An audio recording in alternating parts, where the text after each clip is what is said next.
Hey, this is Nishant, and welcome to my first ever Ask Me Anything live session on YouTube. And before I begin, I'd like to thank you from the bottom of my heart for everyone who's watching my videos, who's commenting on my videos, and who's sharing my videos, and of course, those of you who have subscribed to my channel. Now, it's less than 2 years since I started my channel, and within this time, all of you with your love and support has helped me to grow to 20,000. Now it's almost touching 21,000 subscribers. So thank you very much for your love, for your support. And if you're able to hear me and see me okay, just let me know in the chat, everything okay, and then we will start the session very soon. And I can see a lot of you already tuning in from here. Let's call out some names. Aman from India, Ishan from India, DVFH from India, Baffled Brain from India, Nirmala, good evening, Avula, and we have movies and TV shows from Karnataka. We have Saleh Ben Badr Muhammad, sorry if I'm not saying your name correctly, from US. We got Mukesh and from Chandigarh, Cyrus from Lusaka, Zambia. Wow, not heard about that city, so I heard about Zambia for sure. Then what else? We've got people from India. We've got Chikoya J. Zayan Okabi from Nigeria. Okay, wow, there's people from all over the world tuning in, from Taft Baker from Texas. Brilliant. So what I'm going to do is I'm going to look at the questions on the right hand side, because there'll be so many questions, and I'll try to be here as long as I can to try to answer to the best of my ability. So let's go right from the beginning, and we have Jacob saying that you like to enroll in one of my programs, but you feel that it might not be the right time for you. And here's the good news. Just look in the chat. In a while there will be a description below where you can actually sign up for my new program that's going to be coming up. It's going to be very affordable. The first question is how to increase your brain power or to store. I'm going from the right from the beginning, so that's the reason why the first question is about the code. That's why I have to say that. Shamir, how to increase your brain power. I can do this, I guess. So I can actually, everyone can see what the question is. And the first question is here. So how to increase your brain power? Okay, let me see. No idea why it's in that color. I think I can fix it. Just give me a second. Probably I can fix it. Yes, I guess. Let's see again. Okay, yeah, great. Shamir, how to increase your brain memory or store or understand and grasp the topic? Okay, first of all, as a beginning, if you've not watched it, go ahead and watch my video called 5 Steps to Supercharge Your Memory Power. And the way you can improve your memory is you've got 5 steps there, and you can definitely go ahead and watch the video because it's really, really important. The first one is, of course, belief. You need to have belief that you have a good memory. The interesting thing is we all have a great memory. It's just that we need to start believing. Unfortunately, what happens is many people they believe that they have a bad memory, and that gets in the way. So definitely watch the video, and then the other 4 steps I talked about: the attention, association, review, and practice. So go ahead and watch the video. I'm sure you'll get some ideas on there. If still not clear, then definitely I'll answer that question. So next we have Johannes Sturmer. Sorry again if not saying your name correctly. How to learn acting scripts and monologues faster. Well, I mean, if you're someone who is doing it regularly, then of course there'll be some more advanced techniques. But generally, I'll tell you a couple of ideas that can definitely. Oops, what happened? Okay, how to learn acting scripts and monologues faster. So the answer for that is there are a couple of ideas. Again, there'll be a link down below in a while where you can actually sign up for my free memory training video program. It's free. You don't have to pay anything. Just your name and email address. No idea why the thing is going away in a while. I don't know. But anyway, so in the video, I actually talk about a technique which is called as the body list technique. Also, another name for that is the Roman room method. So basically, what you do is you take your lines. Let's say I'm just giving an example of 10 lines, for example. So you take these 10 lines, and then of course, if it's in a paragraph kind of a thing, I would like to chunk it down into 10 lines, for example. And then you take 10 locations that you are very familiar with. For example, right now, just go look around in the room that you're sitting right now. Go ahead, all of you, right now, look around in the room that you're sitting right now. For me, right now, here in this place I'm sitting right now, I've got a a pedestal fan. I've got a kind of a drawer here. I've got a printer. I've got my hard drives. I've got my lights, my camera, and I've got the whiteboard. So you actually pick up 10 things that are around you from left to right. So you can take your first line and think of a picture for that and link it with the first location. For example, whatever the first line is, I would link it with the first location in my room right now, which is the pedestal fan that I have here. So once you make again, go ahead and watch the video on association. In the video that is 5 steps for supercharging your memory, I talked about association at length. So go ahead and watch the video, you'll get some ideas. So, but of course, I did not talk about this specific technique in that. So you take the second line and you link it with the drawers. You take the third line and link it with the printer. So what happens is, it might look like, hey Nishant, that's a lot of work. Well, here's the thing. It might look like a lot of work, but also it depends on how well versed you are with the technique. If you're doing it for the very first time, yes, of course, like anything else in life, initially it might look like a lot of work, but once you get used to it, it's going to be very, very easy. In fact, when I do this thing, it actually takes much less than most people who learn things by repetition. So what happens is, when you are trying to do this thing, what is happening is you are doing what is called as single tasking. When you are doing single tasking, automatically you pay more attention. That means you're registering the information very well. That means your retention will be up and your recall will be up. So definitely go ahead and join us, go ahead and try that thing, and let me know how it goes. So that's hopefully answered your question. So let's talk about next thing, how to learn Makindu Perilindo. How to learn new languages, please. Well, this is a very complex thing again. There's no simple answer, unfortunately, but I'd like to give a simple brief answer to this. So you actually divide language learning into two different things. The one is the vocabulary part, the other is the grammar and the spoken part of that. So memory techniques are extremely helpful and very handy and very useful when it comes to improving your vocabulary. So I'll give a simple example that, just to give an example here, many years ago, I learned this word hegemony. It's domination of one country over another. And that's not a foreign language word. That's an English word. But if you don't know this word before, definitely it's like a foreign language word. Hegemony, domination of one country over another. So again, in my video of 5 steps to supercharge your memory, I explained the same example, I guess. And I talked about this thing where I said, if a country has huge money, hegemony, huge money, then what happens is actually it's easier for you to make an association and learn that. Now that only fixes the vocabulary part. Now for the grammar part and also the spoken language part of the language, now that one definitely probably the easiest and the fastest and the most effective way would be to find someone who speaks the language and actually speak the language. Now, of course, initially you will make mistakes, but that's how you pick up a language. So you actually need to speak the language out loud. Any amount of reading how to learn a language, any amount of watching videos is not going to cut it. You actually have to speak the word, speak the language, and the only way you do that is find someone in your vicinity, in your friends circles, and you learn that. So hopefully I answered the question. The next question is, we have Asad ur Rahman. For the last 3 years, I'm trying to become a graphic designer, but can't find creativity in my work. So please give any suggestion to improve creativity in work. Again, creativity is not my core topic, how to improve creativity. But here's what I would probably do. So again, one of the things I believe in is called the output principle. Now, what is the output principle is, most of the time what happens is we learn a lot of information, that is input, and then output means actually doing the thing. For example, I can learn about graphics, I can learn about art, I can learn about so many things. That's input. But output is actually doing the art, actually making that graphic. So I'll tell you one thing I've heard.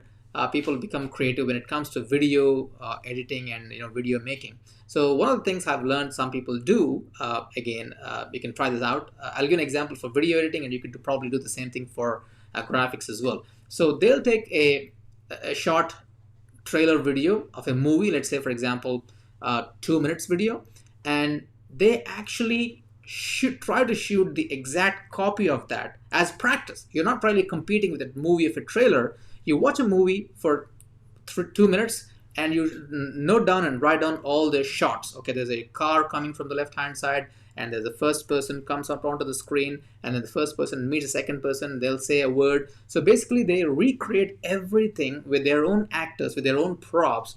And it might look like, hey, what I'm trying to, this is not creativity. In fact, it's exactly the opposite of creativity. But what happens is it actually gets you into the game of video editing. It actually gets you to do the output. And once you start doing the output, you'll get new ideas, you'll get new ways of thinking. Because what happens is once your output is not good, you kind of have brain freeze. You know what I'm saying? So hopefully that answers your question. Sanyam Patel, how to remember a random number. Again, there's a video on my channel that talks about how to improve numbers. Quickly explain to you what I do normally is I have a standard what do you call a picture, a standard image assigned for every 2-digit number. Now a lot of people ask me, hey, Nishant, can you please tell me what are your pictures? You know what? I could give you, but it's not really going to help you at all, simply because the pictures that you choose for every 2-digit number, they are the ones that are actually best for you. So simple examples could be, 00 could be an egg, 01 is a candle because one looks like a candle, 02 is a switch because switch has 2 sides, 03 could be a tricycle, 04 could be a bus, for example, bus has 4 wheels, or a car. 05 could be a hand, a palm has 5 fingers, so on and so forth. So you actually have a picture for every 2-digit number all the way from 00 to 99. And let's say you have a 10-digit number, actually it can be broken down into 5 pictures of 2 digits each. And that is how you can make an association, and that is how you can learn numbers. Again, how I do the association, you can actually watch the how to remember numbers video in my channel. Or alternatively, you can also go down in the links after this video is over. I'm going to drop some links in the description where you can actually attend my free video training as well. Next question, Vishwadhara, how could you please tell me how to memorize new words at once? So if you're talking about improving your vocabulary, that's what I'm assuming, Vishwadhara. The way I would do it is very simple. And that would be to say, let's say I have a list of 100 words I want to learn. So I would take 10 words, or you could actually do 5 words for that matter. You could have 5 words at one time. And this is what I would do. So the first thing that you need to do is to remember these 5 words. Again, you use the association technique. I told you just now about the hegemony, that kind of a thing. So you remember 5 words, and then let's say day 1 you remember 5 words. Day 2, before you learn the next 5 words, I would like you to review and recall the previous 5 words and only then go to the next 5 words. So on day 2 you're learning another set of 5 words. Now day 3, now here's the interesting thing.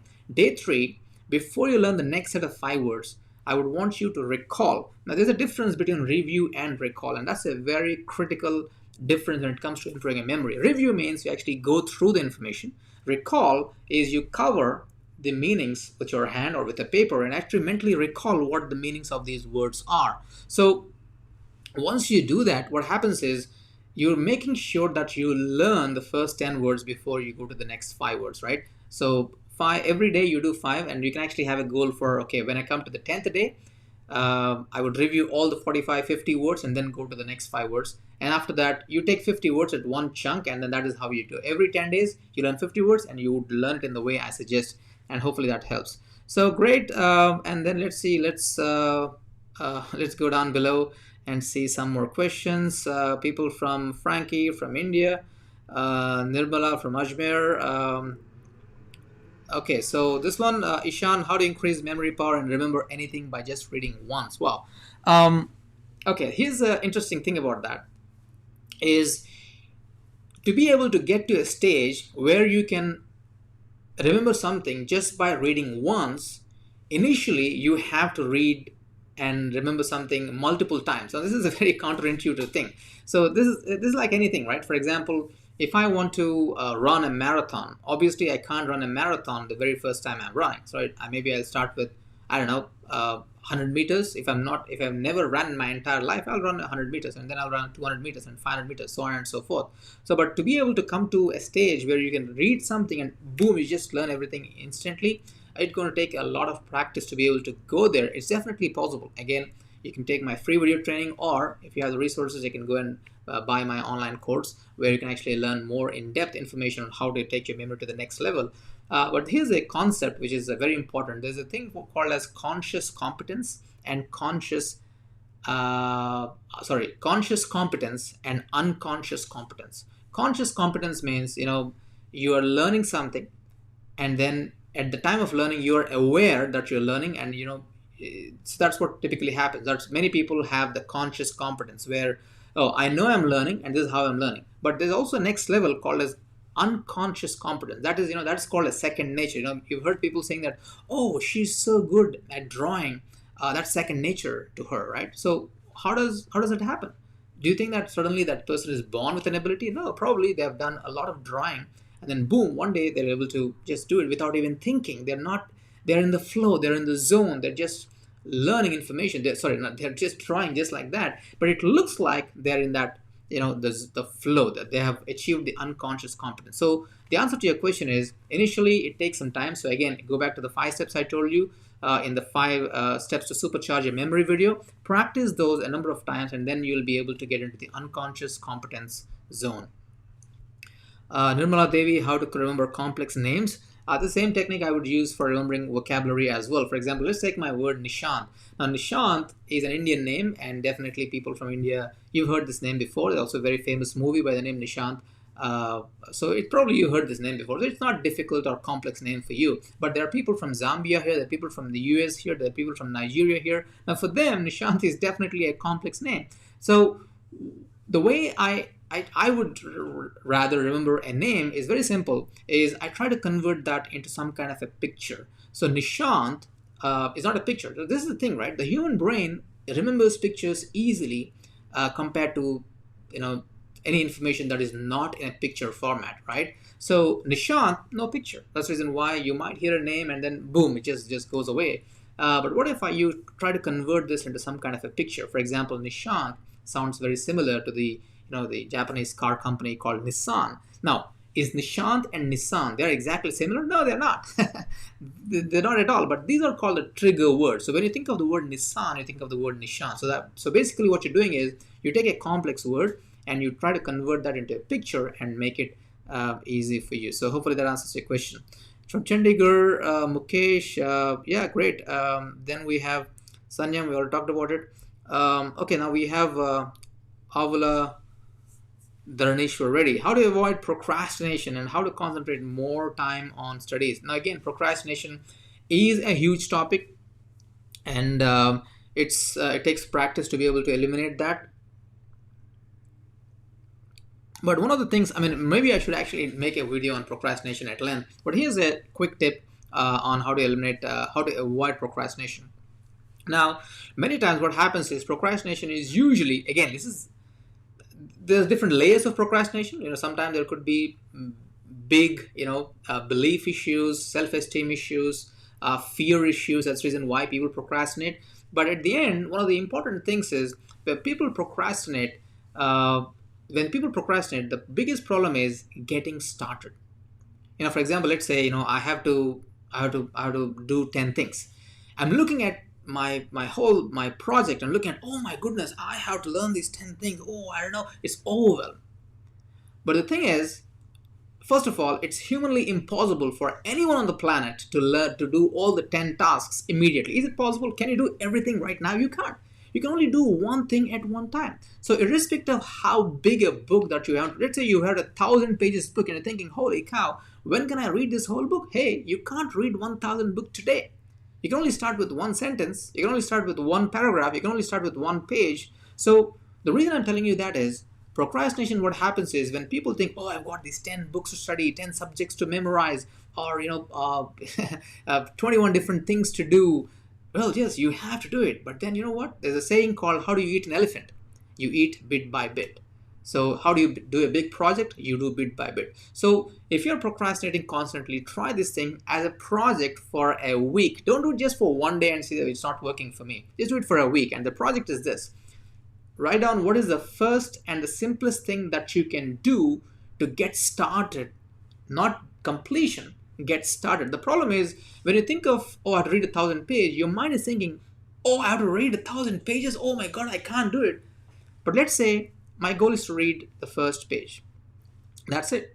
So read the first page, and that gets you the momentum to get to the second stage. Now here's the interesting thing is many times once we get started, it becomes easy to get into the momentum. But if you freeze and if you don't start at all, it's Herculean task to really go ahead. So hopefully that answers your question.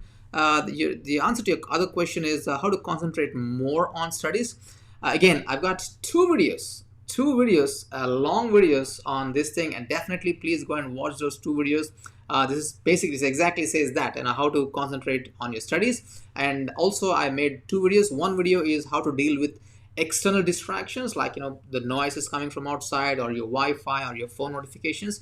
And then there's another kind of distraction called as the internal distraction, the distractions from within, which is your thoughts, your mind wandering, your daydreaming. So definitely go and watch the video. A lot of people commented on the video saying that it really helped them a lot. How to remember big numbers, we've done that. India, Rupesh. Okay, let's see what Rupesh says. Rupesh from Jaipur. How to balance life in these challenging times? What should be the ideal schedule to follow? The activities in which we should get into? Well, that's a great question here. Balance, yeah, is important, definitely. So one of the things that you could do is, let's say you have, I don't know what kind of balance you're talking about, because the different kinds of balances. For example, I'm a speaker, I'm a trainer, I'm a husband, I'm a dad. So there are a lot of projects that I need to do. I need to have a balance about all these things. And within my work also, I've got different things. I do speaking, I do workshops, and I do online courses. So when it comes to balance, basically there are different buckets of things that I need to do. I need to do something every day as a dad. I need to do everything every day something as a husband. Every day as as a speaker trainer. So one of the things that can really work for you, again, it all depends on the context here. But what I definitely try to do is I actually in a day I actually create a timetable and saying that, okay, this time is a family time, and that's it. When I have a family time, I just do family time. So that's what I do. So this time is my focus time, and I'm doing a focus time. I tell my kids that, hey, don't disturb me. I'll come back and join you in the family time section. So I don't know if that is, I'm trying to make it too simple to look like it, but this is how you can actually okay. Before that, what I'm trying to say is it's all about planning. So have a weekly plan, because what happens is most of the time when you have just too many things going on and you're thinking, holy cow, how can I balance all these things? It's not possible. But you can say that, what, this week I've got a very, very important project, and what is the priority for this week? So maybe I can only spend, I don't know, this much amount of time on family. I can't spend more time on family for this week because I've got this big project coming up. So plan it out before the week begins. On Sunday, sit down and write down a plan in terms of different buckets you have. Okay, in this bucket, how much time I can spend. In this bucket, how much time I can. And maybe sometimes you can assign that, okay, this week for this bucket, there's no time at all. That's perfectly fine. The thing is, if you pre-decide and then you do it, then there's no confusion, there's no frustration, there's no overwhelm, there's no feeling bad about it. But then if you don't plan and then you feel that, oh my god, I didn't give any time to this aspect of my life, that feels very bad. But deliberately, if you don't want to give a time to specific aspect of your life, that's perfectly okay. Hopefully, Rupesh, that makes sense, and hopefully you get that. So let's go back. Wow, so many questions, complex names. You're repeating the questions here. That's perfectly fine. Mukesh, yeah, you subscribe to a course. Brilliant. Big numbers. Kabi from Nigeria. Great. Okay, so Surya. Any new memory courses for students preparing for competitive examinations? So, well, I don't have any right now. The one that I have is only for adults, professionals who are at least 18 years and above. Again, after this live is over, you go down below in the links and you will see there is there'll be a link to the online course. But for the students, I don't have one, but I'm going to come up with something with very soon. It's going to be very, very affordable, unbelievably affordable. So there will be a link down below. Go ahead and sign up for the notification list, and then you'll get the information. So okay, great. Okay, Frankie, how to memorize sections numbers while studying law subjects from Mumbai. So Frankie, Again, yeah, this is again the same thing. I don't know how many numbers in a law, or is it 3 digits, or is it 4 digits, or is it 2 digits? I don't know. But here's the thing. One of the ways of how you can do that is, first of all, you start with a small, what do you call it? You start with a small segment. Maybe, I want to memorize these 10 law sections, right?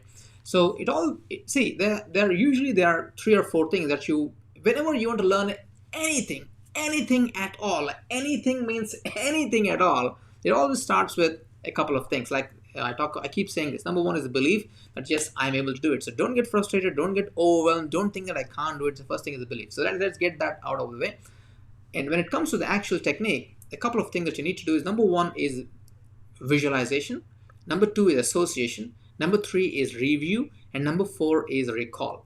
Visualization, association, review, and recall. So you have to find a way of how you can convert the section number into some kind of a picture. Now you might say, oh, how do I do that? If you just keep looking at it, there are different ways of how you can find numbers. For example, I used to live, originally from Hyderabad. And in Hyderabad we used to have bus number 100. So 100, I know that bus number very well. So if I have a section, and that bus number 100, actually there are a lot of bus numbers. So we used to have 100M, we used to have 100D, so different depending on different places that the bus goes to. So 100D is, it goes to a place, and I know that there's a location in that place. So when I think of 100, I think of that place. So let's say section 100 is to do with some particular act. So you can link that act with that 100. So for me, I'm just doing 100. Let's say, for example, I used to live in a house which house number was 484. That literally that was the house number. So if I have to learn something, a section number with 484, let's say 484 section is something, I can link it with my house number. So basically what you're trying to do, you convert the number into some kind of a picture, and you convert the thing that you want to learn into some kind of a picture, and you make a connection, and then you review it, and then you recall it. And that's how you can do it. Again, if you go down to how to remember numbers video and 5 steps to supercharge your memory video, if you combine the concepts of both of those, definitely you can do that. And of course, if you want to take it to the next level, go ahead and take a look at my online course page and see if that is something for you. Definitely in your case, it's going to be useful. So Elvis from Papua New Guinea, sorry.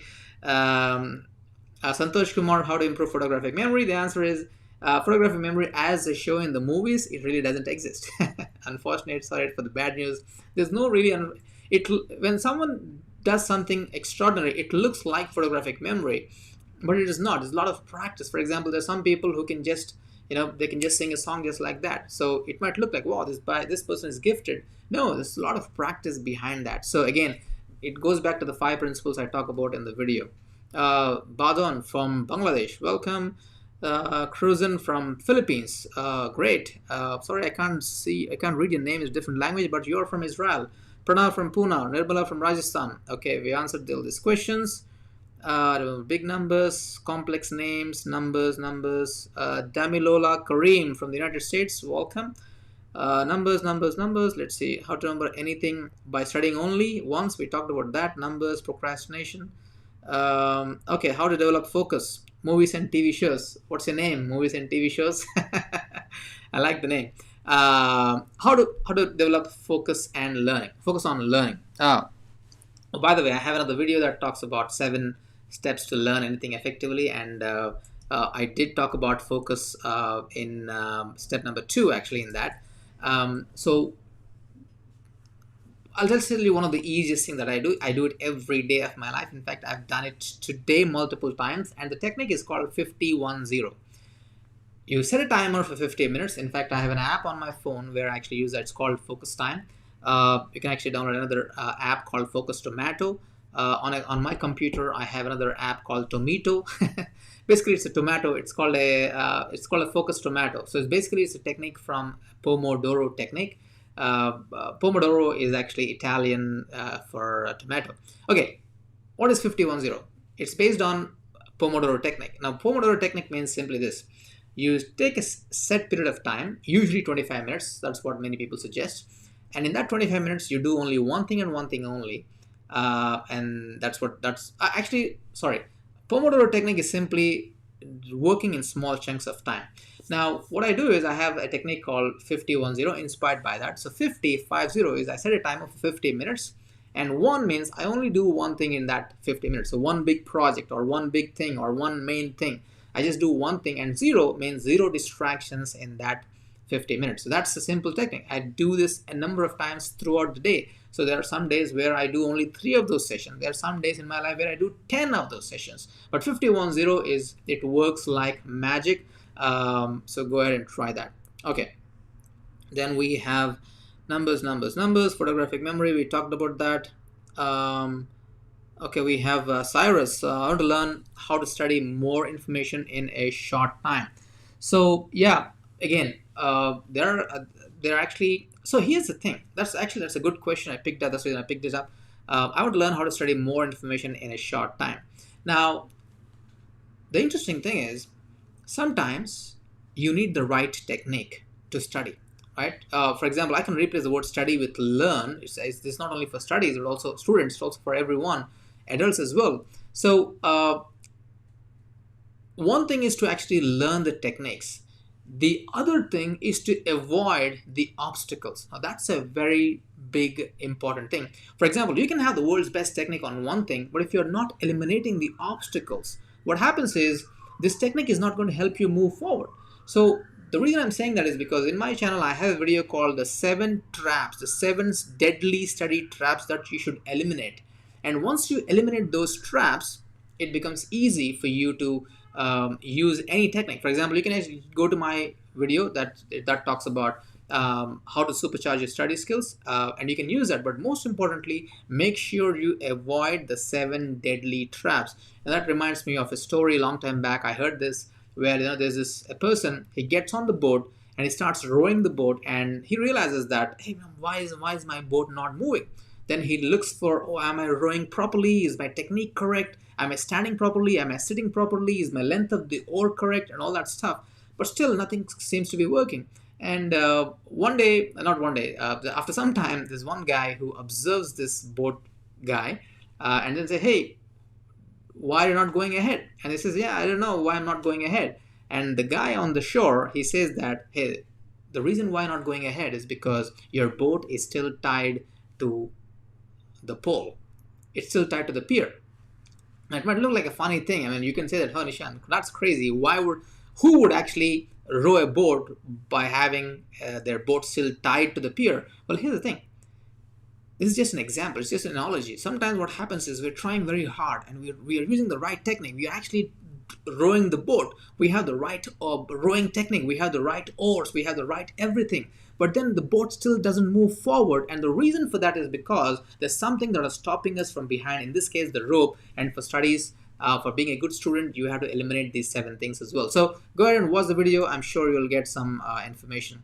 Nitin Diokate, how to change habits? Well, again, that's a big topic. A short answer for that would be, normally everything that we do, we are creatures of habits. So, and usually every habit comes from a trigger. So for example, if you have a habit, there's a beautiful book on this topic called The Power of Habit by Charles Duhigg. Definitely go ahead and have a look. But what I learned about habits is, you have what is called as a trigger. We do certain things because of a trigger. For example, if I'm eating in the book, he talks about, eating a cookie at 3 o'clock. So every day the author, he's eating a cookie at a specific period of time. And I think, how can I break the habit? But the trigger, he found out, is at 3 o'clock. So for everything that you do, for every habit that you do, there's usually a trigger. It could be the time of the day. You actually do this thing at a specific time of the day. So once you understand the trigger, you can do something about it. So understand the trigger is a very important thing. Be aware of the triggers. And then what you need to do is, once you have the trigger happening, you replace the routine with something new that you need to do. Of course, I'm trying to really, give you a very, a very brief version of it. But that's usually how it works. We go through a trigger, and the trigger makes us do something, makes us say something, makes us react in something, makes us behave in something, which actually becomes our habit. So understand the trigger, is the biggest thing. And once you understand the trigger, then you can do something about it. So hopefully that answers your question. Keep going forward. Keep going forward. Okay, okay, okay. Let's see if you see any other new question. Okay, now we have another question. I get this question a lot. So Satvik Anand Chauhan, how to improve your English speaking from starting? Now, again, this is just like any other language. It's not just English. For example, for those of you who are maybe want to learn French, or maybe want to learn Mandarin, or maybe learn to learn a Spanish or whatever language, the way, probably the only way to do that is actually speaking the language. So output. So there's something which is called, there's another video I have. It's called the output principle, where I talk about low input, high output. So you learn a little, but you apply a lot, especially when it comes to English language, for example. Now, I did not speak English until I was 17 years old. I can definitely used to understand English, but I never spoke English until the age of 16 or 17, and then slowly I started building it up. So the way to do that, literally the only way to do that, not the only way, I would say, probably, I don't know, because there could be other ways, but the way that I know that really works, it has worked for me, is you have to find someone who you can speak the language with, right? Nowadays we've got, I don't know, maybe there are some Facebook groups, or where you can actually join, and you can practice English. I don't know, you can just give it a try. Or maybe with one of your friends, or one of your aunts or uncles, or grandfather, your parent, maybe they know better English, so you start speaking that language in front of them, and they will correct. That's how you build. So a lot of people ask me, Nishant, a couple of people ask me, why is it that sometimes I have a specific accent for that? This is because, I live in Singapore. And in Singapore, I have friends from France, I have friends from the UK, I have friends from the US, I have friends from Australia. So when especially the native language speakers from Canada, from US, from Australia, from the UK, when I hear these people, I try to emulate them. That's the reason why I have a mix of language. Some of the words I speak in a specific manner. But the thing is, when I speak to these people, because I'm lucky to be living in a place like this, where the normal language, the official language is English. So if I speak something, maybe I don't pronounce the word correctly. So I have friends who can tell me, hey, Nishan, that's not the way you say a word, and that's how you learn. So in essence, what I'm trying to say is, you have to have someone who you can speak in front of. That's what you could do, right? So again, how to maintain focus, consistency, and increase focus. Yeah, again, this is just like, start with a simple goal. So how do you get the consistency? By taking action. So if you are trying to do, like, 10 things every day, the problem is, if you want to do 10 things immediately, it's going to be too much of a burden. So there's a Japanese concept called Kaizen. It's a beautiful concept, where they say Kaizen is basically slow and continuous increase of activity, or improvement.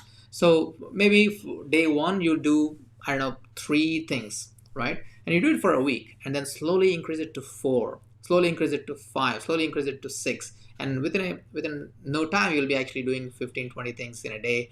That is important. So yeah, that's one thing that you could do. Again, Nimesh Sankalpa, how to remember medical terms easier. Same thing I would do, exactly the same technique I talked about, which is for remembering names of people, like Nishant, or remembering foreign language words or English language words like hegemony. The same technique. Break it down into a picture and associate. Okay. Sainu is asking Molly. I like Molly. I like Molly, actually. So I say Liho, actually. Low input, high output. Same thing, Molly. More output, low input is very hard to implement. How to make it simple? Well, here's the quick answer to that. The reason why it is is because people have an issue with low input. Because let's say, for example, you want to learn a new thing. So typically what happens is, you keep on learning a lot of things. You watch YouTube, maybe not one video, maybe you watch 10 videos. Then you read 10 articles, and you read a couple of books, and you talk to a lot of people. Well, of course, it's important to do the research, but that's the reason why, number one, when you're trying to learn something new about a new subject, it's always best to go and learn from someone who has done it before.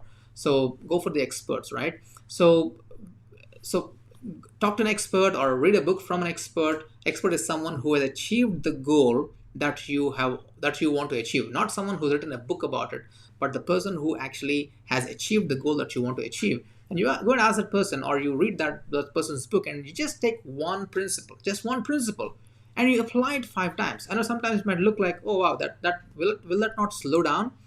Again, which is good, high input low output, or low input high output? So if you want to implement that, the way to do that is, in the beginning, at least in the beginning, reduce the amount of input, and that automatically will, in fact, have it. Okay, here's another practical technique I can tell you. Let's say you want to learn a new information. You can say that, okay, I'm going to only learn for 30 minutes. That's it. After 30 minutes, hard stop it, and then start applying that. I can tell you, you can really become better in that. So Abdullah Hassan from Sri Lanka, welcome. Damilola Kareem, how to get back supercharging your memory after you left it for a while? Yeah, just like anything else, come back and restart. Now is the best time. So that's it. So yeah, restart. So are you talking about the course? I'm not sure. Or talking about generally the way you improve your memory? The answer is, yeah, start now. Start right now. That's what I would do. In fact, I have one of the things I talk about is do it today, not on Monday. Because many times what happens is we want to do certain things, and then we say, okay, Monday is the right time to do it, or the first of the next month is the right time to do it. Well, the right time is right now. So start today. And again, like I said, someone else, start slow, but be consistent. Use the Kaizen, continuous and regular improvement. So Avengers fan club, wow, I like that. Aman from India. Lokesh Chandra, how to remember what you studied? Well, the answer is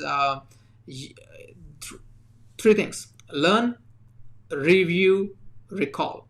Learn, review, recall. If you're not doing review and recall, you don't have long-term memory.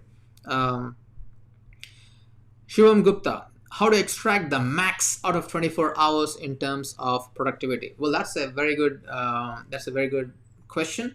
And here's what I do. It works with me 100% all the time. Is I plan the day beforehand. There's a concept called as time boxing, and time boxing means, okay, I've got 24 hours starting from today 9 p.m. to tomorrow 9 p.m., for example, right? And I'll say, okay, what do I need to do? So from 9 to 10, what should I do? Or 9 to 10, I'll do this. So actually go to the calendar and block the time for 9 to 10. And then from 10 to 6 or 10 to 5 a.m., 10 p.m. to 5 a.m., maybe I'll sleep. So write down sleep. And then basically you're planning the whole day blocks by blocks, and that is how you can extract the maximum from that.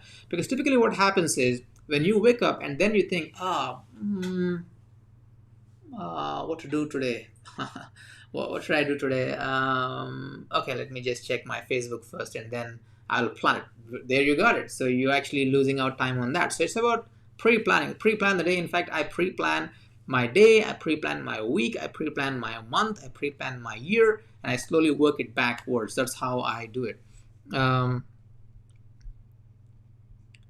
Nishant, that's always a good name. I think so. I like my name. Nishant Paharia. This is Nishant from Guwahati. I want to take the same route as you are. What is the basics? So start with the same. Please help me with this. I don't know what you are talking about, being a memory expert or being a speaker like me. Not sure about it. But anyway, whichever way you want, it's just, start. I mean, it's first of all, do you have enough passion to do what is it that you want to do? And then once you have it, the other thing is start doing, write some articles or talk to friends. One of the videos I have is, how to learn anything thoroughly. Go ahead and watch the video. That's exactly what I do. So the way in which you can learn anything thoroughly, become a master at it, is, you try to output a lot. You try to recall a lot. You try to do the thing a lot. And again, don't be disheartened if you come across obstacles, because the only way in which we can grow is by by facing an obstacle but not falling down, but picking yourself up and moving forward. How to improve sitting capacity during study? Well, the answer is start with, again, I would do this thing. 50-1-0 is my technique. So once you do the 50-1-0, just make sure, okay, you know what? If you have the improved over sitting capacity, start with 30-1-0. So 30 minutes, don't move. Don't move from your chair, not at all. Like, always have a water in front of you, so you don't have to get up.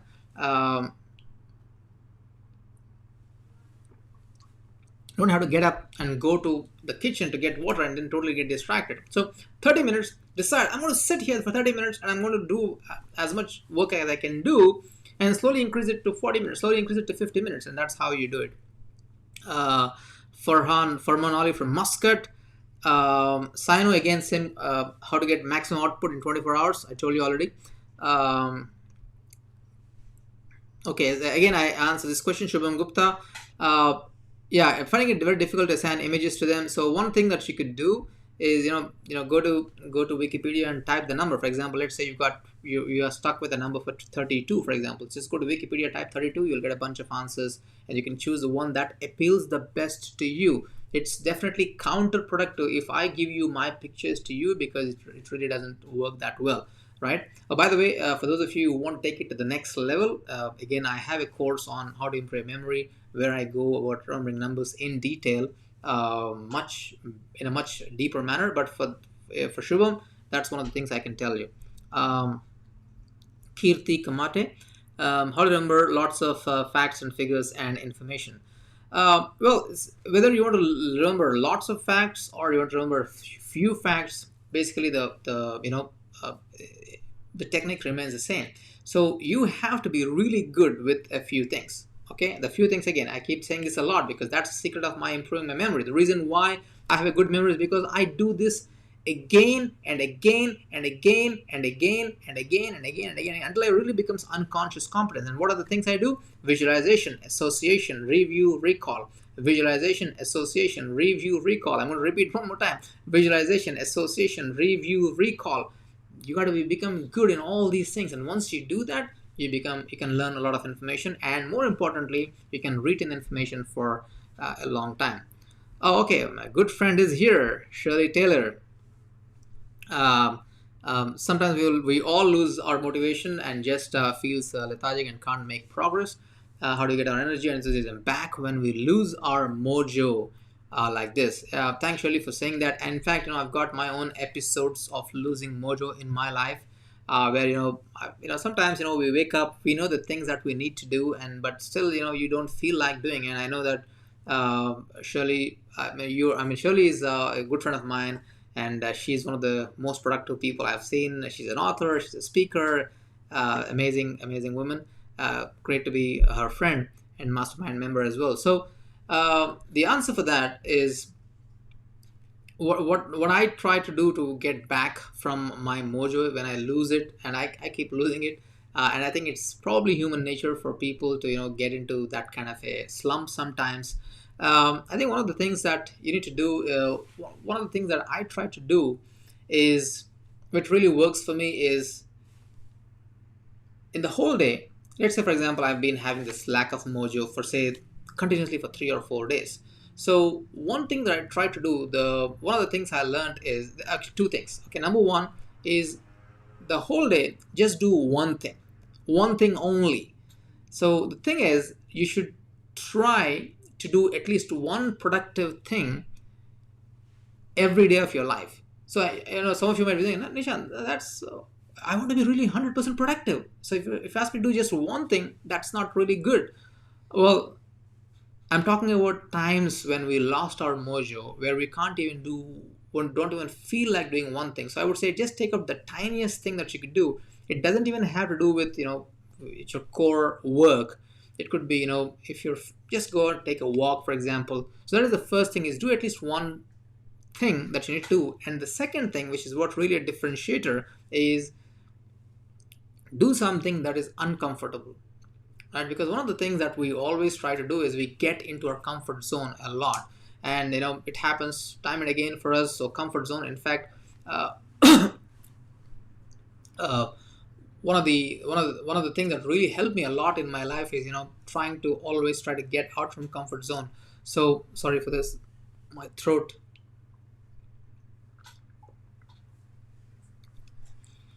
Try to do at least one uncomfortable thing every day. And if you can get into this habit, increase it to 2 uncomfortable things a day, and increase it to 3 uncomfortable things a day.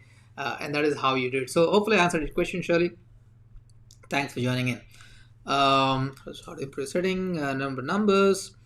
Okay, I'm going line by line, so everyone will probably hope I don't miss it because there's too many of them. Um,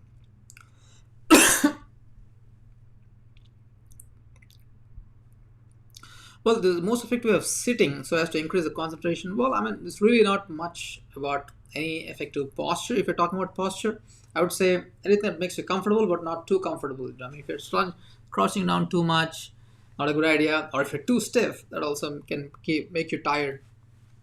Yeah, just be comfortable. So it's not about the posture so much. I mean, posture is important, but most important is sorry, the structure, the 50-1-0. That's what really happens. Okabi, oh, thank you. I stumbled for the first time onto one of your videos and was stunned. Thanks. Wow, man, that's really amazing. So thanks so much for saying that. I really, really appreciate that. Please share it. For those of you here, a couple of things I'd like to ask you before we go to the next question. Number one, watch my videos. If you like them, click the like button under the video. That's the least I can. That's what I'm asking you to do. If you like it, just click the like button. Next, if you have a question, comment on it. I mean, I try to answer as many questions as I can in the comments box. Number three, I need your help is to share. If you like a video, share it with your friends so that they can benefit too. And lastly, if you think that these videos are useful, just please click on the subscribe button. And it's like people like you. Without your support, there would not be in this situation right now where I have 21,000 subscribers almost. So thank you very much for that. So Avengers Fan Club, I like the name. How to be competitive in study with rest of the competition. How to be competitive. See, here's the thing. There's a beautiful saying in the coaching world. I don't know who said it, but the thing is, aim for progress, not for perfection. Aim for progress, not for perfection. So there is competition. There's always competition who might be better than you, who might be smarter than you, who might be faster than you. But there's no way to crush the competition. And the way that it is in your control is actually be a better version of yourself. So have progress. Aim for progress. Again, that's where the Kaizen principle comes in. You start with something, and you go to the next level, slightly improve your performance, try to be better than what you were yesterday, and eventually, you'll be much better. Noor, I guess HRH. I live in Singapore. I'm originally from India. I'm born and brought up in Hyderabad in South India. Then I moved to Delhi. I lived there for a few years, and then I came to Singapore. I've been living in Singapore for 15 years right now. We talk about, okay, then we have what is the strategy for speed reading. Again, here's the thing here. I usually don't want to call the word speed reading because it gives a feeling that you're reading fast but not caring about comprehension. So the word I like to do is power reading. Again, in a while there'll be a link. Let me see if I can drop the link in the right now. So there is a new program I'm going to come up with. It's going to be very, very affordable. When I say very, very, it's stunningly affordable. So I just drop the link in the comment section. Go ahead and put your name and email in the notification list, and I'll get back to you. So coming back to power reading, I don't want to call speed reading, I'll call power reading. And one of the techniques to do that is, again, there's something which is called as the two videos I shot. One is how to remember more of what you read, how to remember information, and the other one is how to read books effectively. So just go ahead and watch this video. So one of the ways of how you can do that is, many people, when they come to the act of reading, they open the book, read the book, close the book. Not a good idea. It looks like so simple, but what you need to do is, there's certain things that you need to do before you open the book. That's called pre-reading. And certain things that you need to do during reading.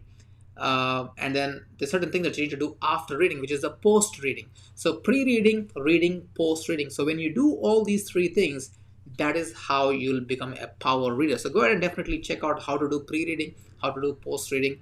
You'll definitely gain from that. Competitive. Again, the answer for how to give 100% attention is 50-1-0. Try that. If a 50-1-0 is difficult, try 30-1-0. 20-10, 10-10, but that's how we do that. Um, Joe Joseph, how to improve decision making. I'm not the expert on that, but one thing I've learned is how to get better at anything is take more decisions, because sometimes we dilly dally too much about deciding what to do on. But of course, it also depends on the kind of decision. If you're talking about decision about your job, decision about moving a country, of course, these are big decisions. Or decision about, you know, um, buying a house. These are big decisions. Definitely deliberation is required. Definitely research is required. But then what happens is day to day life. There are a lot of small decisions that we want to take, and then it doesn't really change the course of your life making those decisions. So first of all, I'll start with that. Try to get into the act of making decisions quickly, for simple things like, for example, go to the restaurant, to choose this or this. Yeah, just get into that kind of thing. It's not really going to impact that much. Maybe you'll have a bad meal, but then you'll learn in the process. So again, I'm not an expert on that, but that's my 2 cents. Okay, so I'm skipping those answers that I already answered. So this one, Saleh Ben Badr Muhammad, what's the best paid class of all your program that you advise to take? So right now, the best program that I have is my Supercharge Your Memory Power online course. Again, the link will be, if you go to any of the videos, you will see the link below. But then there's also another program coming up. So definitely go ahead and join the notification list. And that is going to be my next best program coming up very, very soon. It'll be as soon as next month. So again, the link is in the description. Go ahead, Saleh bin Badr Muhammad, sign up and you'll get the information. So thanks for answering. How to change habits, I talked about that. Again, this thing I'll not go here, but I'll just try to definitely point to the right resource, which is how to stop daydreaming and focus on work. There's a video that talks about exactly that. It's under study skills, but actually applicable even for adults. But then I'll definitely say, is daydreaming good or bad? Now, is daydreaming good or bad? Well, if you allocate a time for doing certain activity and you're daydreaming there, then it is bad, right? But if you are daydreaming other times, maybe it is good, because sometimes when we daydream, sometimes when we ponder, when we ruminate, you get some great ideas. All great ideas usually comes from some form of daydreaming, I guess. So it all depends on when you do it, I guess. So both ways are good. Okay. um, let's see.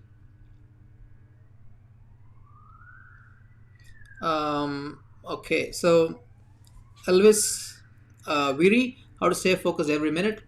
Again, I said start with 5 minutes. Literally start with 5 minutes. 5 minutes, try to have laser sharp, world class focus. 5 minutes. If you can't do that, 4 minutes. If you can't do that, 3 minutes. And then slowly work up your way to 5 minutes. Because there's no point of, the next 1 hour, come what may, I will try to focus, world class focus.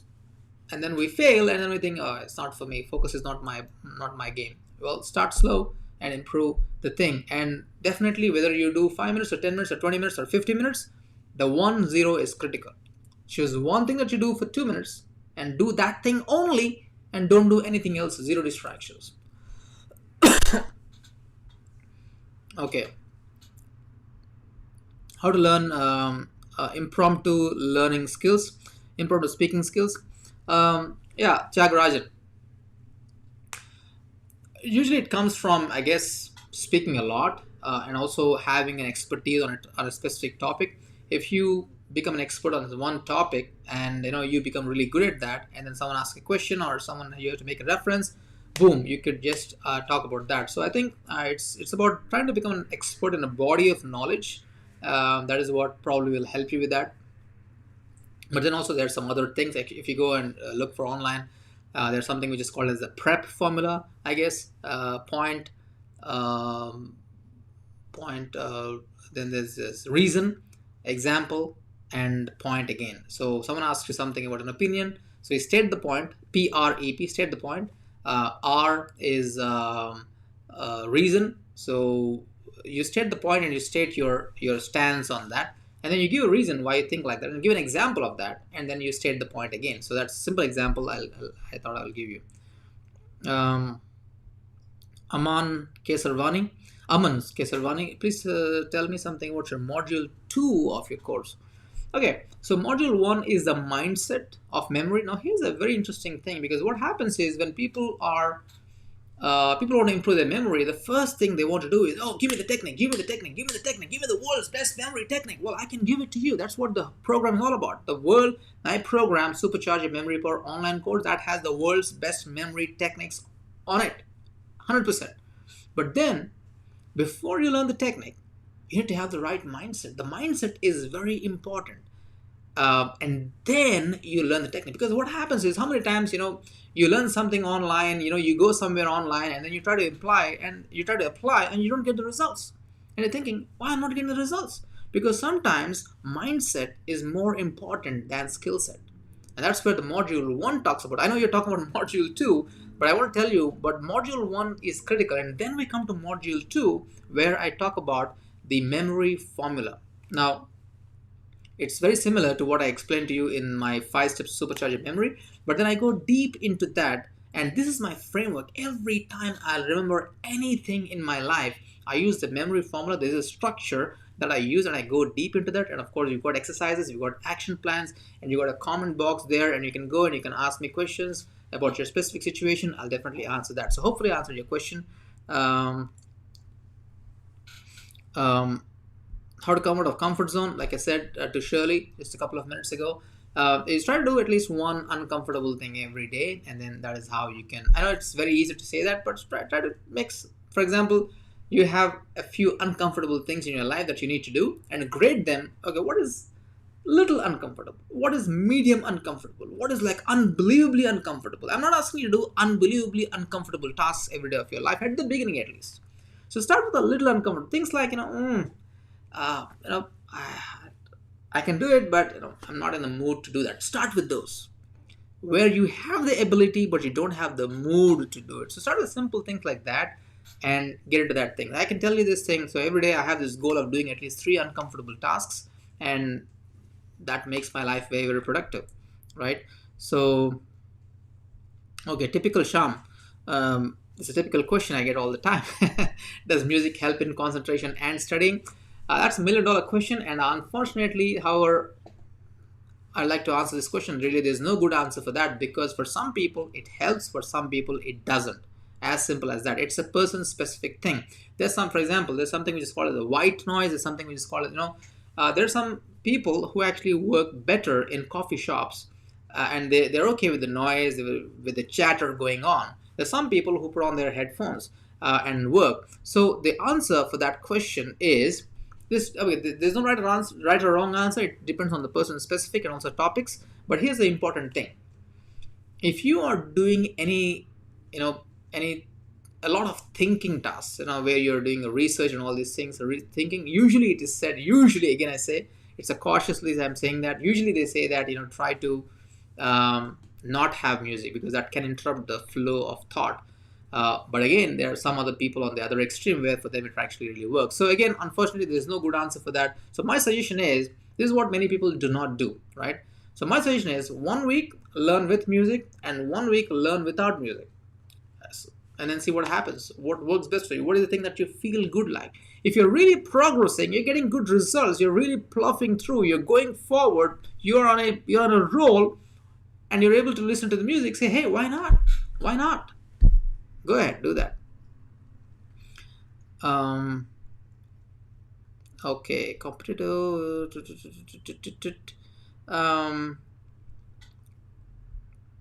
What is the best method of learning other than teaching, by Abid?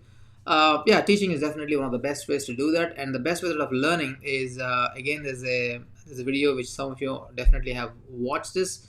It's called Mastery, How to Learn Anything Fast. It's a video that's really many people have watched it. It's more than 7 million views right now. I just checked. Where I talk about a formula, where I talk about, you learn and you apply, and you learn, you reflect, and you apply, and you teach. So what I try to say is, sometimes what happens is, when you learn something and then you pause for a while and reflect on the learning. Okay, what did I learn? How is it going to be useful for me in my life? What part of it is not useful for me right now? Maybe it will be in the future. So we're actually kind of having a engagement with the learning process, and that you're reflecting on that. And then you take a couple of things that really are relevant for you right now in your life right now. So maybe three of them, and you schedule them in the calendar and say, okay, these are the three things I want to do is going to get my results, and you apply what you learn. So if you ask me, Nishant, what is that one thing that is better than teaching? I would say application. So again, it actually goes back to input versus output, right? Um, how to memorize paragraph? Again, the same thing. Chunk it down into small, just like I talked about remembering lines of script. Same thing. Remembering paragraphs will be the same thing. Chunk it down, make it small, manageable units, and try to use a visualization association. That's how you do it.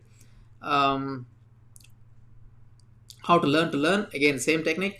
You learn, little bit of learning, and then you review it and you reflect on it and you apply it, and that is how you do it. How to make my mind creative like Sundar Pichai? That's a good question. Again, like I say, creativity is not what I teach. I do feel I'm fairly creative, but it's not something that I teach.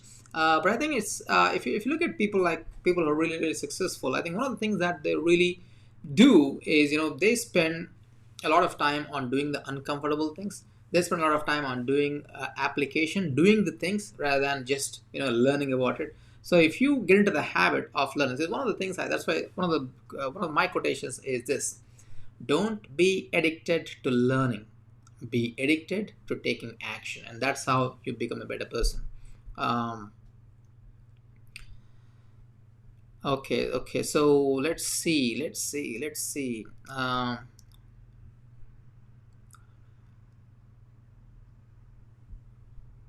Ganjar Muhammad Noor, how to have a long endurance on doing progress? Well, I mean, I would see. This is the thing. You become better 50 minutes at a time. So 50 minutes, one thing, and zero distractions. 50-1-0. So once you have a lot of those 50 stacked in a day, that is when you're making rapid progress. So initially, yes, you might not have the endurance of 50. That's okay. Do for 20 minutes maybe, and slowly increase it to 30. But when you come to the 50 and you have a lot of 50 packed in the day, you can really, really do well. Okay, so for those of you who are talking about studying, a lot of questions about studying, my suggestion is there is actually a playlist on my channel. Go to my channel, click on playlists, and inside the playlist there's actually a playlist called Supercharge Your Study Skills. Please go to that playlist, and there are 5 videos on that. Please watch the videos, and definitely I'm sure that you'll get answers to all the questions that you have. So Rahul Tiwari, how to pass an exam in 25 days? Well, especially this CA, Chartered Accountant, is considered to be kind of a tough examination. So the answer for that, how to pass something in 25 days, well, it all depends on what is the pre-work that you have done before. If you've not done any pre-work before, then you want to do master something in 25 days. I don't think that is really possible. But if you really have that, if you really have the pre-knowledge, and then you try to use the last 25 days for reviewing, definitely you can. But again, having said that, if really I have something to master in 25 days, so this is what I would do is, I would spend a lot of time on learning a concept, reviewing it, and recalling it, and actually even speaking out loud. In fact, you learn something and you speak out loud, explain it to yourself, or maybe record it, and then that is how you can actually probably learn it in a fast fashion. Okay, so yeah, so that's a good question. Where have you been? I know that my last video has been several months ago. There's certain personal reasons I had to go through in my life, not so good things. So yeah, I had some issues there, and that's the reason why I had to not do videos. So I'm back again, and I will definitely post more videos, right? How to learn piano or any new things, for example. Yeah, again, please go to my video on the 7 steps for learning anything, And in the 7 steps of learning anything, I talked about the 7 specific things that you need to do. So time management. So how do you manage your time? It's not just about improving and learning. So it's about time management. It's about focus. It's about comprehension. It's about note taking. It's about memory. It's about output. It's about accountability. So if you don't have any one of those, definitely that's going to take a hit. So go for that. So read that. What's the video that says 7 steps to learn anything effectively, right? Uh, okay, wow. So because some of you are actually putting the same question again, so the length of my scroll is going up. Okay, this one. So sorry if I'm missing some questions. You can actually post it in here, and we try to be here for another 20 minutes, I guess, maximum, and then we'll call it a day. And again, post it below, right below here, if you have enough, if you have enough comments. Again, I'll have a video on that. The question here is how to get up early in the morning. Well, to be very frank, I'm not an early morning person. I sleep very late in the night. I wake up very late in the morning. But I know a lot of people I've helped in the past to get up early in the morning. If you're a morning person and you really want to get up early in the morning, so well, this might look like unbelievably simple and silly technique. It looks silly, but please bear with me because this is what really works. If you want to wake up early in the morning, many people, they set an alarm. I want to wake up at 5 o'clock, right? Now, this is what you need to do is, maybe you still need to have an alarm at 5 o'clock, but what you need to have an alarm is what time to go to sleep. So let's say, for example, you want to sleep for 7 hours, and everyone has a different sleeping time. So some people, they can be well rested in just 6 hours a day. Some people, they take 8 hours a day. So what is yours? I don't know. So let's say it's 7 hours on average. So let's say you want to wake up at 5 o'clock. So what time you should sleep? If you want to be well rested, and if you want to have the next day to be focused and productive, you have to go to bed at 10.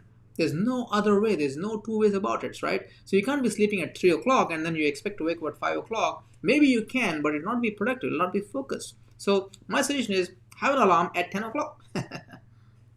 Have an alarm at 10 o'clock. And the moment it's 10 o'clock, it's alarm. In fact, maybe have an alarm at 9:45, for example. So 9:45, time to go to bed. Oh, you get an alarm. And then you say, oh yeah, then the next 15 minutes, wrap it up and then go to bed. Well, I know that I'm trying to make it oversimplify here, but that really works, right? So, okay, Devinder Palangthor. Sir, as you mentioned in your earlier videos, that we must focus more on implementation rather than just going on reading a book. But I can only implement 30 to 40% of the book. Please suggest. So yeah, this is a good question actually. And what I would do is when I'm reading a book, I take 2 notes, right? The first notes is the first thing I like to write is what are the key ideas from that book, and the second step is what are the actions I can take from the book. So what are the key ideas I learned from the book, and the second list is what are the actions, what are the things that I need to do from that book. So once you have a list, once you get into the habit of writing the action items from a book, then that is when you can that is when it becomes easy for you to apply. Sometimes what happens is we want to apply but we don't know what to apply, so have a list like that and that'll definitely will help you. Okay, so I know because there's a lot of questions, so I'm sorry if I'm missing some of them because the chat is going crazy here.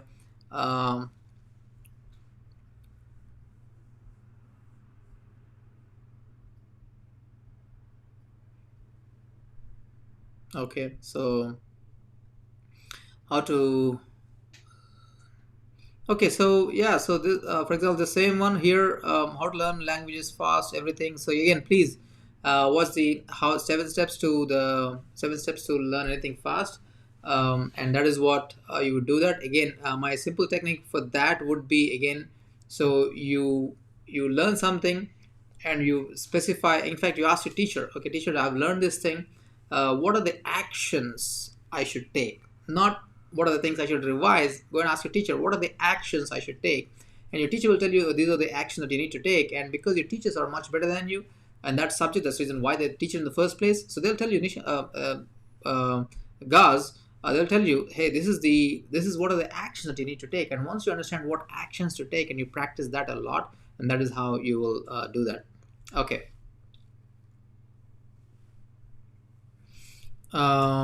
Okay, so what I'm going to do now is I'm going to just go to the last section and go from there. And what I'm going to do is, even if I don't get the chance to answer all your questions because we're running out of time, I planned for 90 minutes for this. But definitely you can leave the comment here, and I will come back and answer your questions for sure. So now I'm go from the I'm just scrolling all the way down, and we go here. How to learn a language effectively. Again, I told you this one is the two aspects of it. The first aspect is the language, the vocabulary. Second aspect is the grammar. So for vocabulary, you can use the memory technique I shared at the beginning of this video, but for grammar and for spoken language, you have to speak to someone.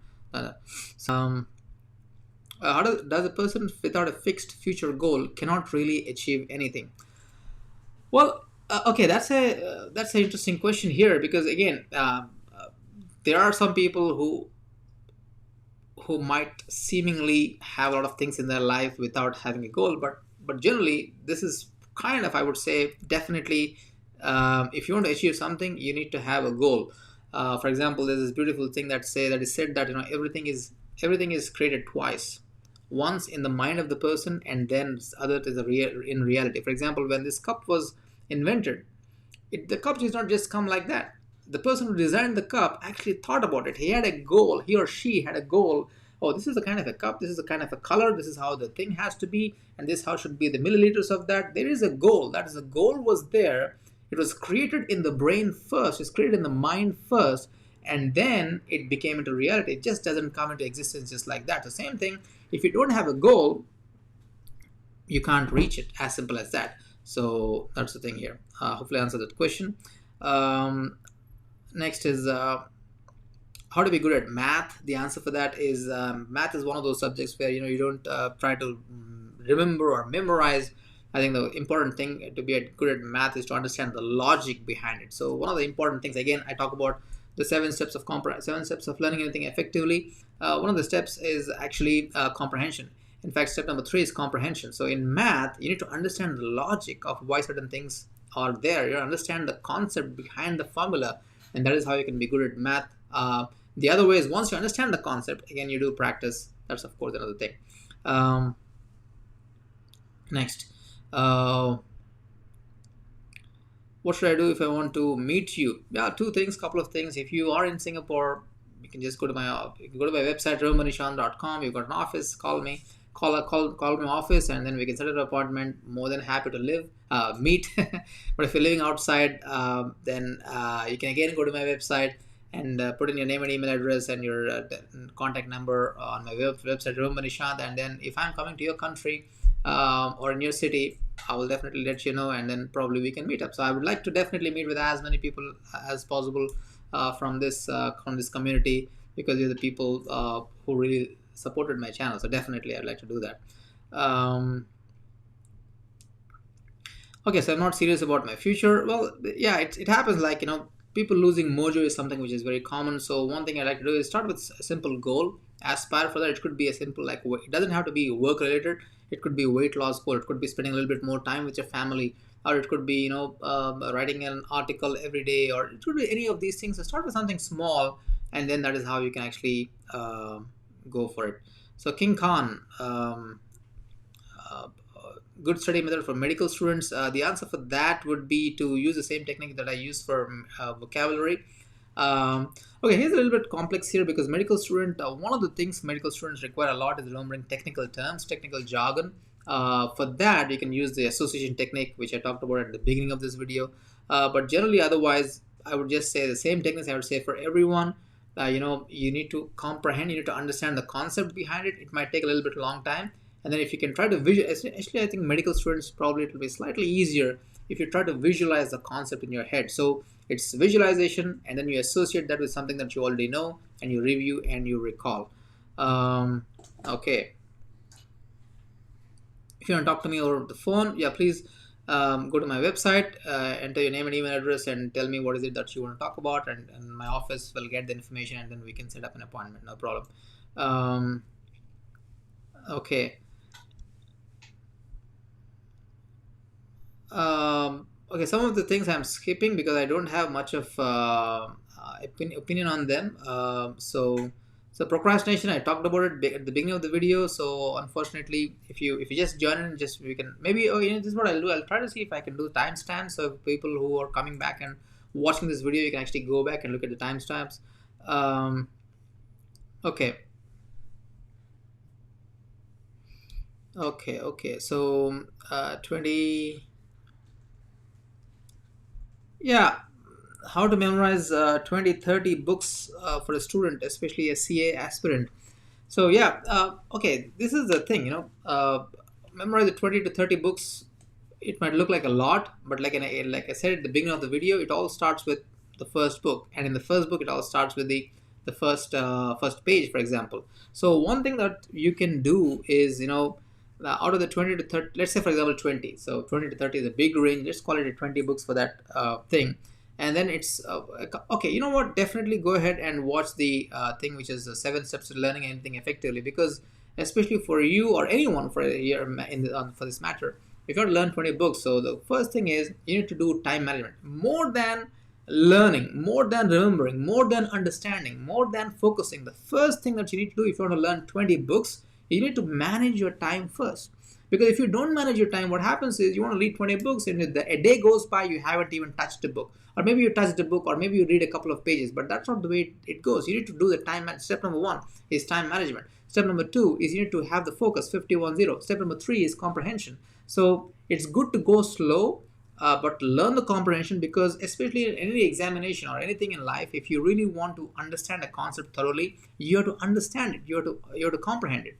And next, you take down as much notes as you can. You could do mind maps, for example. If you're doing your self-study, you could do, there are different types of note-taking techniques available. And then you use the visualization. Then there's the next step is memory. You use the visualization, association, review, and recall. And of course, the other important thing is you need to find some ways of outputting information. You need to recall the information. Without recalling, you can't learn for a long term, as simple as that. And especially if you want to learn 20 to 30 books, again, my one of the other suggestions is to go for, have an accountability partner, have someone, and you can say, hey, I'm going to read book number one, you go to read book number two, and then let's share information with each other, and let's teach each other what are the best things, what things to avoid, what things to learn. And I think having an accountability partner will actually help you much better. So hopefully that answers your question, right? Sharon Atmakuri. I want to increase my memory power after coming smartphone in my life. I become very bad taking a lot of input into my brain, seeing lots of content when I'm in schooling. I'm very creative. Okay, yeah. So that's you already pointed the problem, and the problem happens to be the input. And of course, having a phone is the easiest source of input, right? You can switch on the phone and then boom, a lot of input, lot of input, lot of input. So my suggestion is, if you are kind of really addicted to smartphones and all that stuff, so my suggestion is you create a day. When you're creating a timetable, you can actually have a timetable for a schedule. Okay, from 3 p.m. to 6 p.m. I will do the phone. So have a time for that, and in that time, really have fun, really do the input and all that stuff. But the rest of the time, do the thing that you're supposed to be doing. So if you decided, okay, you know what, from tomorrow onwards, I am only going to use the phone for 5 minutes, and I will not use the phone. It's not going to happen. It is not going to happen, because it's about the old habits that we have. It's difficult to get rid of them in a day, immediately. So the first is, give your brain what it wants, and then slowly from that 3 hours, you can say, okay, you know what, maybe I'll do 2 hours, maybe I'll do, so slowly do the reduction method. How to improve calculations, I'm not the expert on that, so I'm going to skip that. How to remember dates, again, the same technique for how to remember numbers. You have to find a way of how to, again, go and watch the video on how to remember numbers video, where you need to assign pictures for every 2-digit number, and that's how you can remember dates. I like your tips and techniques, Akid Muhammad. I like your tips and techniques on memorizations, but how to improve critical thinking? Well, yeah, that's a very good question. And again, memorization and learning, they're not directly related to critical thinking at all in many cases. But what happens is, one of the ways of how you can, in my memory framework, when it relates to memory, because critical thinking by itself is a huge topic, we're not going to go into that. But within the context of memory, the way in which you can have critical thinking to some extent would be to spend a little bit more time on the reflect part of it. So you learn, you reflect, you apply, and you teach, share. So you learn, you reflect, and you apply. But if you want to really be more in the critical thinking aspect of it, this is what you can do. You learn, you reflect on what you've learned, and then you apply, and again you reflect on what you. So the more and more you reflect, the better you start thinking in different ways of how this information is useful. So hopefully I answer that question. We talked about procrastination already. Okay, so Aman, how do you use imagination association to understand the concepts of the chapters, not facts and figures? So yeah, again the same thing, with a little bit of thinking and a little bit of taking examples. You can, for example, in the video where I talked about the 5 steps to supercharge your memory. In that video, I talk about how my dad taught me proper fraction, improper fractions. As you know, that is a concept. There's a concept of a proper fraction, but actually my dad was able to help me to visualize the concept and associate it with how a person looks like. So definitely watch the video, you'll get some information, right? Okay, so yeah, I mean, we're coming to the end of our time thing here. Improve brain best game. Again, this is an interesting thing.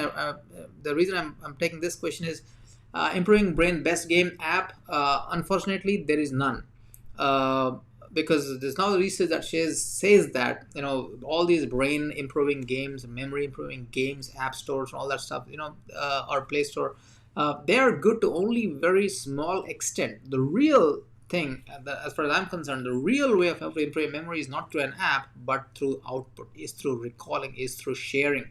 So that's what I would say. Okay, so let's see. Okay. Wow. Okay, so a lot of questions. Unfortunately, I apologize, because it's not possible to answer all the questions because I can't. Let's see. I'll take the last one that we have here. I'm a student. My question is how to manage time, because I want to do many things and I try to do also, but not till last. I can't understand where my time goes. Yeah. So especially, okay, this is the interesting thing is because Srishti, not only for you and for everyone who is even not a student. I know a lot of you are not students here. So if you're not a student also, use this thing. So there's something which is called as a time log. What is time log? Time log means when you want to become good in time managing. So one way is, of course, manage your time. The other way is don't do anything about managing your time, but for the first 1 week and the first 1 week only, you just keep logging, you just keep writing where your time goes. Okay, I wake up at 7 o'clock and then 7 to 9, I was just on the bed and watching phone. Maybe, I don't know. 9 to 9:30, I went for a shower. Okay, good. And 9:30 to 10 o'clock, I spoke with my family member. 10 o'clock to 11 o'clock, I did this. 12 to 1 o'clock, I did focus. Everything that you do, keep a note of that and do it for a week.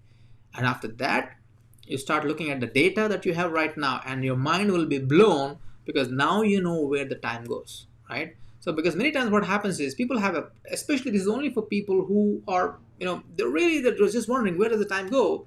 You need to know where the time goes, right? And the way to do that is managing a log. And once you have a 1 week of log, you can definitely do that.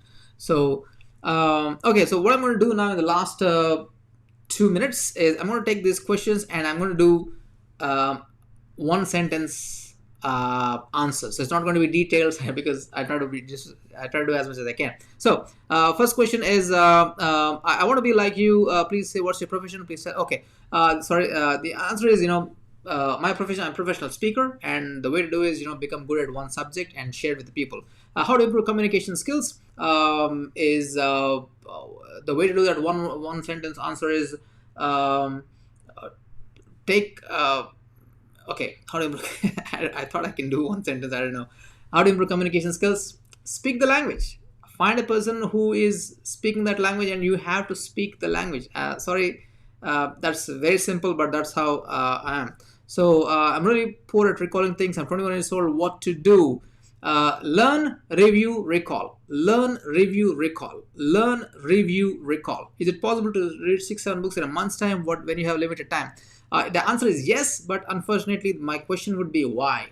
What is the reason why you want to read 6 to 7 books in a month? So again, there's a video that I made that's called "Do Not Read a Book a Week." So what's that video? Answer this question: how can we overcome negative thoughts? So this is a very silly technique, but really works. It looks silly when I say silly. Is when you have a negative thought, the moment you realize it is a negative thought, just literally out loud say stop. Literally say stop. Of course, if people are around you, you might not want to do that, but say stop. Verbally say stop, because you have to interrupt the pattern of the brain, and then you do it. I know, as you know, that I'm just doing rapid fire answers, so yeah, this may not be the correct answer, right? It may not be the detailed answer. It is the correct answer. When you think is the best time to invest? I'm not the answer. I'm not the person for that. Um, um, do you recommend Feynman technique for learning? Yes, definitely. How to remember what we study: learn, review, recall. Your idea at Ideas Inspiration channel is superb. Thank you very much. That's the video that I've got 7 million people. So thank you very much for doing that. How to train our brain to be alert. And to be alert.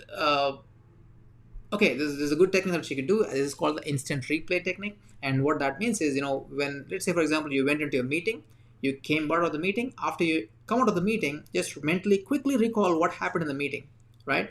You read a book, quickly recall what happened in the book. You watch a video, quickly recall what happened. So get into the habit of doing an instant replay of what is the activity that you did. Once you do it a lot of times, what happens is your brain becomes alert. You're training your brain to be more mindful, more aware, and more alert.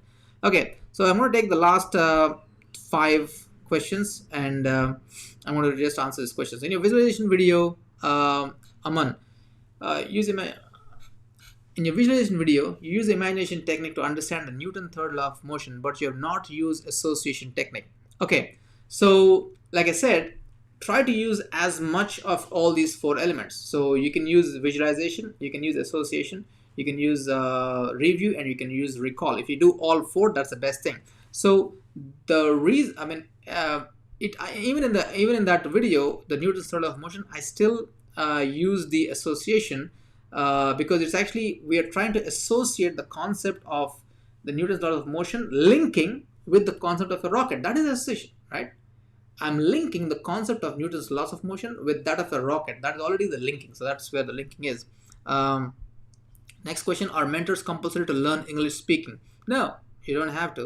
It all depends on what is your goal in life. For example, I'm a professional speaker. I live in Singapore. I speak all over the world. For me, English is vital. That's the reason why I learned the language. So maybe for some of you, maybe it's not. So Ravi Duni Disanayake, how can I concentrate my mind for study? Quick answer is set a time limit for 30 minutes, and in that 30 minutes pre-decide what you want to study. It's a math, is it science, is it physics, is it chemistry, is it what? And then just choose exactly specifically, and then just do one thing and one thing only, and have 0 distractions. Next question. Sachinaran Agarwal, why do you feel that we are good at multitasking but in reality we are not? Because multitasking feels good because it feels like we're doing so many things, but research has shown that we are not really good at multitasking. Most of the time we do switch tasking. So that's the question. So okay, great. So I think that is it for today. So first of all, thanks so much for all of you for tuning in. I really appreciate your time, and I also apologize if I could not answer your question. As you can see, I was going non-stop 100%, try to answer to the best of my ability. But then we have the time's up right now. But what you can definitely do is go ahead. There's a link below, and in the link, please get into my notification list, and you'll get an email. And also, you can actually go to the video down below, and after this is over, you will see the comment box. Put a comment box, and I'll come back and I'll answer this question. And when I make a video on that, I'll definitely tag you. So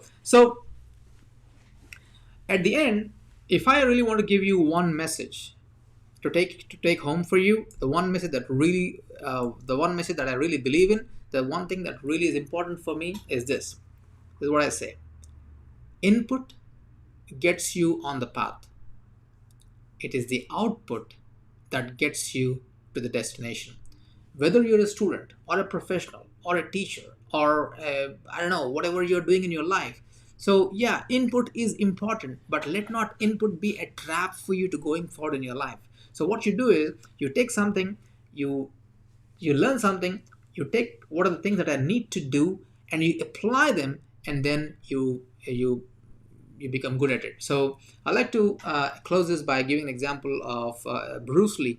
One of the quotations of Bruce Lee is, he said, "I will fear a person who has mastered one kick but practiced 10,000 times, rather than a person who learns 10,000 different kinds of kicks." So think about that for a minute.